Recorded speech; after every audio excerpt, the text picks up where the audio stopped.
آج ہم آپ کو ایک ایسا سچا واقعہ سنانے جا رہے ہیں جو صرف ایک کہانی نہیں بلکہ ایک ماں کے ٹوٹے ہوئے ارمانوں، اس کے آنسو اور اس کے صبر کی وہ کہانی ہے جسے سن کر شاید آپ کا دل بھی رو پڑے۔ یہ واقعہ ہے ایک بوڑھی ماں کا جسے اس کے اپنے ہی گھر والوں نے بے گھر کر دیا، جسے اس کے بیٹے نے اس کی بہو کے کہنے پر رات کے اندھیرے میں دروازے سے باہر نکال دیا۔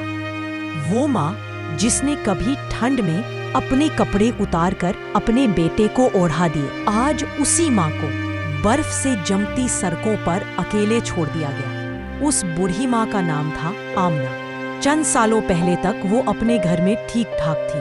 اس کا بیٹا اظہر اور بہو سجیدہ اس کے ساتھ رہتے تھے، مگر وقت کے ساتھ ساتھ وہ پیار، وہ عزت جو ماں کی گود میں پلنے والے بیٹے کا فرض تھی، وہ سب ختم ہو گیا۔ ساجدہ روز کسی نہ کسی بات پر چلاتی، یہ بڈھی عورت سب کچھ کھا گئی ہے، روز دوائیوں کے بہانے پیسے لے لیتی ہے، نہ کپڑے دھوتی ہے نہ کام کرتی ہے، اب بڑھاپا دکھا کر گھر میں پرست بن گئی ہے۔ اظہر صرف سنتے سنتے آخر کب اس کا ضمیر بھی ساجدہ کی باتوں کا غلام بن گیا، پتہ ہی نہیں چلا۔ وہ ماں جس نے اظہر کو ہر بیماری میں اپنے سینے سے لگایا، آج اظہر اسی ماں کے سامنے بے حسی سے کہتا، اماں تم اب اور برڈن نہیں بن سکتی، یہ گھر اب صرف میرے لیے ہے، میری بیوی کے لیے ہے، تم کہیں اور چلی جاؤ۔ ماں نے دیکھا اس کی آنکھوں میں پانی تھا مگر منہ سے کچھ نہیں بولا، بس خاموشی سے اپنی پرانی چادر لی، ایک پرانا تھیلا اٹھایا جس میں صرف ایک قرآن پاک، کچھ پرانی تسبیحیں اور ایک تصویر تھی، اس کا اپنا بچپن کا اظہر۔ اس رات ہوا سردی سے برف بن چکی تھی اور آمنہ ایک پرانی تھکن سے بھری کرسی پر کسی گلی کے کونے میں بیٹھ گئی تھی۔ دوستو، کیا کوئی سوچ سکتا ہے کہ جس کے لیے ماں ہر دعا کرتی ہو، وہی بیٹا اس ماں کو اس طرح بے گھر کر دے؟ اس رات اس ماں نے نہ صرف ٹھنڈ جھیلی بلکہ ہر پل اس سینے کے ٹکڑے کو یاد کرتی رہی، اظہر تو کب واپس آئے گا؟ لیکن اظہر نہیں آیا اور ماں اس گلی کے کونے میں بیٹھی زمین پر سر رکھ کر رونے لگ گئی۔ چاند روشن تھا، ہلکا سا بادل اسے چھپاتا اور پھر واپس زمین کو روشن کر دیتا۔ آمنہ ماں نے آنکھیں اٹھائیں اور سامنے دیکھا ایک سیاہ لباس میں لپیٹا ہوا ایک شخص۔ اس کی آنکھوں میں نور تھا لیکن چہرہ دھندلا، جیسے کوئی ہو اور نہ بھی ہو۔ ماں نے گھبرا کر پوچھا، کون ہو تم؟ وہ شخص کچھ نہیں بولا، صرف ایک ہلکی مسکراہٹ کے ساتھ اپنا ہاتھ آگے بڑھایا۔ اس کے ہاتھ میں ایک گرم شال تھی اور دوسرے ہاتھ میں دودھ سے بھرا کلے کا پیالہ۔ آمنہ نے شک سے کہا، تم مجھے جانتے ہو؟ کس لیے آئے ہو؟ پہلی دفعہ اس شخص کی آواز آئی، ایسی آواز جو انسانی کانوں میں نہیں، دل کے اندر اترتی تھی۔ تم صبر کرنے والی ماں ہو جسے اس کے اپنے بھول گئے مگر جسے آسمان نے یاد رکھا ہے۔ آمنہ ماں رو پڑی۔ اس نے وہ دودھ کا پیالہ لیا اور پیتے وقت اس کا پورا جسم کانپ گیا۔ وہ پہلا نرم گھونٹ تھا جو 3 دنوں بعد اس کے گلے سے اتر رہا تھا۔ پھر اس شخص نے اپنی چادر آمنہ ماں کے اوپر ڈال دی اور کہا، تم یہاں اور نہیں رہو گی، اب میں ہوں اور میرا اثر تمہارے ساتھ ہے۔ آمنہ نے پوچھا، تم انسان نہیں ہو نا؟ تم کیا ہو؟ وہ شخص خاموش رہا، پھر بس اتنا کہا، میں ان لوگوں کا مددگار ہوں جن کو دنیا نے بیکار کہہ کر چھوڑ دیا ہو۔ پھر اس شخص نے ہوا میں ہاتھ ہلایا اور جہاں وہ اور آمنہ ماں بیٹھے تھے اس جگہ کا منظر بدل گیا۔ گلی غائب، برف غائب، ٹھنڈ غائب۔ اب سامنے تھا ایک گھر، لیکن اندھیرے سے بھرا نہیں، روشنی سے جگمگاتا ہوا۔ اس گھر میں تھا ایک چھوٹا سا آرام دائرہ، ایک گدی، ایک چھوٹی سی انگیٹھی اور ایک شیلف جہاں قرآن اور پرانی کتابیں رکھی تھی۔ آمنہ نے پوچھا، یہ سب کیا ہے؟ شخص مسکرا کر بولا، تمہارے لیے تمہارا نیا گھر۔ آمنہ ماں نے بے اختیار آنسوؤں بھری آنکھوں سے کہا، اللہ تمہارا بھلا کرے، تم جیسے ہو لیکن تم انسانوں سے بہتر ہو۔ جن نے ایک بات اور کہی، ایسی بات جو دل کو چھو گئی، تمہارا صبر، تمہارا سکون اب تمہیں ایک عظیم سفر کی طرف لے جائے گا۔ آمنہ ماں نے پوچھا، کیسا سفر؟ جن نے مسکرا کر کہا، تم عمرہ جاؤ گی۔ اس گھر میں نور تھا جہاں آمنہ ماں نے نئی زندگی کی صبح دیکھی، روٹی، دودھ، گرم شال اور ایک مخلوق کا ساتھ جس نے انسانوں سے بہتر انسانیت نبھائی۔ 2-3 دن گزر گئے، جن روز کچھ نہ کچھ لے کر آتا، کبھی خوشبودار کپڑے، کبھی چھوٹی تسبیح، کبھی نرم جوتے۔ لیکن آمنہ ماں کا دل اب بھی کبھی کبھی اس پرانے گھر کو یاد کرتا، اس بیٹے کو جسے ماں کے ہونٹوں سے دعاؤں کا سلسلہ ملا تھا۔ اور دوسری طرف شہر میں اظہر روز اپنی زندگی میں مصروف تھا۔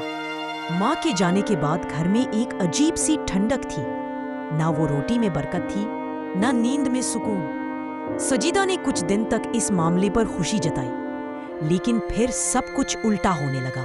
ایک رات جب اظہر مارکیٹ سے گھر لوٹ رہا تھا تو اچانک اس کے سامنے پولیس گاڑیوں کی۔ اظہر SO شبیر، جی میں اظہر، آپ کو اریسٹ کیا جاتا ہے ایک موبائل شاپ میں چوری کے الزام میں۔ آپ کے چہرے سے ملتی شکل CCTV فوٹیج میں موجود ہے۔ اظہر ششدار رہ گیا، کیا؟ میں نے تو کوئی چوری نہیں کی، میں تو کبھی اس شاپ میں گیا بھی نہیں۔ لیکن پولیس نے کچھ نہیں سنا، ہٹے کری لگائی، گاڑی میں بٹھایا اور اس کی عزت، اس کا رعب، سب کچھ سڑکوں پر بکھ گیا۔ سجیدہ نے جب سنا تو پہلے چیخی، کیا بیہودہ الزام ہے، یہ کسی نے جان بوجھ کر پلان کیا ہے۔ مگر محلے والے اب چپ تھے، کسی نے اس کی تسلی نہیں کی۔ کچھ نے تو کہہ دیا، ماں کو گھر سے نکالا، اب تو سب ممکن ہے۔ اظہر جیل میں تھا، وہاں اسے اپنی ماں کی وہ روٹی یاد آئی جس میں کبھی برکت ہوتی تھی، اس ماں کا وہ ہاتھ یاد آیا جو کبھی اس کے سر پر تھا۔ گھر میں آمنہ ماں اس وقت تسبیح پر بزی تھی۔ جن نے اس کے سامنے ایک نورانی روشنی میں بیٹھ کر کہا، تمہارے صبر کا امتحان تھا اور اب تمہارے لیے نیا دروازہ کھلنے جا رہا ہے۔ آمنہ نے آنکھوں میں آنسو بھر کر کہا، مجھے سب کچھ ملا مگر دل کا ٹکڑا واپس نہیں ملا۔ جن نے بس اتنا کہا، اکثر زندگی تب سمجھ آتی ہے جب انسان خود اندھیروں میں ڈوبتا ہے۔ تمہارا اظہر اس وقت میں ہے۔ جیل کے اندر ہوا میں ایک عجیب سی سوز تھی، پتھر کے دیواریں، جنگلات سے بھری سڑکیں اور ان کے درمیان اظہر جو پہلی بار زندگی میں اپنی اصل تنہائی سے ملاقات کر رہا تھا۔ صبح کا وقت تھا، قیدیوں کی لائن لگ رہی تھی۔ اظہر نے ایک کونے میں دیکھا، ایک بہت بوڑھا شخص لیکن چہرہ نور سے چمکتا ہوا۔ وہ شخص قرآن پڑھ رہا تھا اور ہر لفظ کے ساتھ اس کی آنکھوں سے آنسو ٹپک رہے تھے۔ اظہر نے اس سے کہا، بابا آپ رو کیوں رہے ہو؟ بزرگ شخص نے آنکھیں اٹھا کر دیکھا، اس کے چہرے پر سکون تھا۔ میں رو نہیں رہا، میں اللہ کے قریب ہو گیا ہوں۔ یہ آنسو سکون کے ہیں، شکایت کے نہیں۔ اظہر کچھ دیر چپ رہا، پھر بولا، میں معصوم ہوں مگر مجھے اس چوری کا الزام دے دیا گیا۔ بزرگ نے مسکرا کر سر ہلایا، وہ ایک الزام ہے مگر کیا تم زندگی میں کسی ایسے گناہ کے مجرم نہیں بنے جو اللہ تو دیکھتا تھا مگر دنیا نہیں؟ اظہر جیسے جھٹکا میں آ گیا، اسے ماں یاد آئی، اس کا اس ماں سے چلانا، اسے گھر سے نکال دینا، اسے سردیوں میں بے گھر چھوڑ دینا۔ اس نے آنکھوں پر ہاتھ رکھا اور پھر پہلی بار دل سے رویا۔ بزرگ قائد نے بس دعا کی، یا اللہ، جیسے تو نے مجھے اندھیروں میں روشنی دکھائی ویسے اس کے لیے بھی ایک دروازہ کھول دے۔ اور اس وقت دور کہیں ایک گھر میں آمنہ ماں نے ایک نورانی فائل کو دیکھا۔ جن نے اس کے سامنے وہ فائل رکھی جس میں لکھا تھا، نام آمنہ بی بی عمرہ، ویزا تصدیق شدہ، پرواز 15 رمضان، مدینہ شریف، خرچ ادا شدہ، معاون ادارہ غیبی نظام۔ آمنہ ماں نے آنسوؤں بھری آنکھوں سے کہا، میں کیسے جاؤں گی، میرے پاس تو کچھ بھی نہیں۔ جن نے جواب دیا، تمہاری صبر نے تمہارا راستہ بنا دیا۔ اللہ نے تمہارے لیے آسمان کا لکھا زمین پر اتر دیا ہے۔ اسی وقت ایک اجنبی عورت گھر کے باہر آئی۔ جن نے اسے روکا، یہ کون ہے؟ اور جن نے مسکرا کر کہا، یہ وہ ہے جسے تمہارے ساتھ عمرہ پر جانا ہے، تمہارے لیے مددگار بنائی گئی ہے۔ امنا ماں نے اس عورت کا ہاتھ پکڑا۔ وہ عورت مسکرائی۔ اس کے ہاتھ میں تسبیح تھی اور آنکھوں میں جذبات۔ وقت گزرتا گیا۔ اظہر جیل میں اپنی زندگی پر سوچتا رہا۔ اسے سپنے میں ماں کا چہرہ نظر آتا۔ وہ خوش ہوتی، حرم کے سامنے دعا کرتی۔ وہ چیخ کر کہتا، اماں مجھے معاف کر دو، مگر جواب صرف ہوا میں گم ہو جاتا۔ 15 رمضان کا نورانی دن تھا۔ مدینہ کی طرف جانے والی فلائٹ میں ایک چھوٹی سی عورت، سفید دوپٹہ، آنکھوں میں آنسو، ہاتھ میں تسبیح۔ اس کا نام آمنہ تھا، اور یہ سفر اس کے لیے نہیں، اس کے صبر کے لیے لکھا گیا تھا۔ اس کے ساتھ ایک عورت تھی جو ہر وقت اس کا ہاتھ تھام کر رکھتی۔ وہ عورت اصل میں انسان تھی، لیکن اس کے دل میں وہ روحانیتوں کا رنگ تھا جو جن نے بھیجا تھا۔ آمنہ ماں جب مسجد نبوی میں پہنچی اور جب اس نے پہلی دفعہ روضہ رسول صلی اللہ علیہ وسلم کی جالی دیکھی تو اس کا پورا جسم کانپ گیا۔ وہ سجدے میں گر گئی اور پھر بس اتنا کہہ پائی، یا رسول اللہ صلی اللہ علیہ وسلم، میں تو بے گھر ہو گئی تھی، پر آپ نے مجھے بلایا۔ اس وقت مسجد کے اندر ہوا چل رہی تھی، لیکن کسی ایک کونے میں ایک دکھائی نہ دینے والی مخلوق سجدے میں تھی۔ وہ جن جو ہر وقت اس کے آس پاس ہوتا تھا، آج وہ بھی اپنے رب کا شکر بجا لا رہا تھا۔ ادھر جیل میں اظہر روز ایک ہی دعا کرتا تھا، یا اللہ اگر میری ماں زندہ ہے تو مجھے اس کا چہرہ ایک بار دکھا دے، اور اگر وہ مر گئی ہے تو مجھے معاف کر دے۔ ایک رات اظہر نے سپنا دیکھا۔ وہ ایک نورانی جگہ پر تھا اور اس کے سامنے اس کی ماں، احرام میں، روضہ کے سامنے دعا میں مصروف۔ اظہر نے چیخ کر کہا، اماں، اور ماں نے آنکھیں اٹھائی مگر کچھ نہیں کہا، بس مسکرائی اور تسبیح کو اس کے ہاتھ میں رکھ دیا۔ اظہر نے آنکھیں کھولی۔ اس کے ہاتھ میں ایک موتی تسبیح تھی۔ وہ کیسے آئی، کہاں سے آئی، وہ نہیں جانتا تھا، مگر اب اسے یقین تھا ماں زندہ ہے اور اسے معاف کر چکی ہے۔ واپس مدینہ میں امنہ ماں نے جب طواف کیا تو ہر چکر کے ساتھ اس کی زندگی کے درد ہلکے ہونے لگے۔ اس کے قدم برف سے جم گئے تھے، مگر اب ہر قدم نور کا حصہ بن گیا تھا۔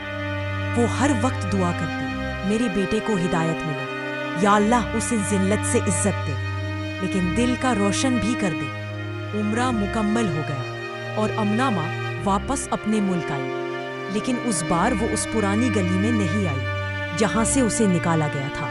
اس بار جن نے اسے ایک چھوٹا سا گھر دیا، پہاڑوں کے درمیان، جہاں ہوا روح تک اترتی تھی، جہاں ہر شام قرآن کی تلاوت ہوتی، جہاں نہ کوئی تانا نہ کوئی دان، صرف سکون، صرف اللہ کا نام۔ 28 رمضان کا دن تھا۔ جیل کے اندھیرا میں اظہر کو بلا کر بتایا گیا، تمہاری چوری کا الزام ثابت نہیں ہو سکا، تم رہا ہو۔ اظہر نے کچھ نہیں کہا، صرف آنکھوں سے 2 آنسو ٹپکے، لیکن اس کے دل میں جو طوفان تھا وہ صرف اسی کو معلوم تھا۔ وہ جیل سے نکل کر سیدھا اپنے گھر گیا، مگر دروازہ کھلا تھا اور اندر سے خالی۔ سجیدہ، وہ عورت جو ہر وقت عزت، پیسے اور شان کا دھوں کھجاتی تھی، اب کسی اور شہر میں تھی۔ گھر کو بیچ کر سب پیسے لے گئی تھی۔ اظہر صرف دروازے کے سامنے بیٹھا رہا، پچھلے دن یاد کرتا رہا، ماں کی چیخیں، ماں کا چپ ہو جانا، ماں کا چلا جانا۔ ایک پرانا دوست اس کے پاس آیا، اظہر تجھے نہیں پتا، وہ چوری کا جھوٹ سجیدہ کے بھائی نے پلان کیا تھا، اسے تیرے گھر کی پراپرٹی چاہیے تھی۔ اظہر نے آنکھوں میں آنسوؤں کے ساتھ سر جھکا لیا۔ میں نے اپنی ماں کے ساتھ برا کیا، اور اللہ نے مجھے دکھایا کہ انسان جب ماں کی نہیں سنتا تو دنیا بھی اس کا ساتھ چھوڑ دیتی ہے۔ دور کہیں جب آمنہ ماں اپنے چھوٹے سے روحانی گھر میں قرآن پڑھ رہی تھی، تب جن اس کے سامنے آیا، لیکن اس دفعہ اس کا چہرہ پوری طرح روشن تھا۔ آمنہ ماں نے پوچھا، تم میرے لیے سب کچھ کرتے رہے ہو، پر تم کون ہو؟ جن نے پہلی دفعہ ایک گہری سانس لی اور کہا، میں وہ ہوں جسے تم نے کبھی دیکھا نہیں،